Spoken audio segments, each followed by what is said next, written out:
আসসালামু আলাইকুম, কেমন আছেন সবাই?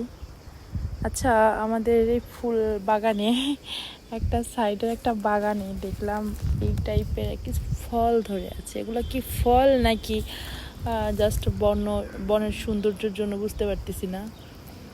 দেখতে অনেক কিউট, অনেক সুন্দর এবং অনেক পরিমাণে ধরে আছে। একটা না, অনেকগুলা গাছ। এখন এগুলো কি শুধু ফুল গাছের পাশে সৌন্দর্যের জন্য করা নাকি কোনো ফল টাইপের কিছু, বুঝতে পারতেছি না। ভিতরটা না অনেকটা এটাই যে মরিচের বিচির মতো, বুঝতে পারতেছি না, টমেটোর বিচির মতো বলা যায়। এগুলো যে কি কে জানে। এগুলো টব দেখছিলাম দোকানে, আমাদের দোকানেই আছে, দেখছিলাম ফুলের টব, বাট এগুলো বাস্তবে দেখি নাই আমি আর কখনো। আর কি যে তাও বুঝতে পারতেছি না। কেউ যদি চিনে থাকেন বা এই সম্পর্কে জেনে থাকেন যেগুলো খাওয়া যায় কি না, তাহলে অবশ্যই জানাবেন। ওকে, আল্লাহ হাফেজ, আসসালামু আলাইকুম।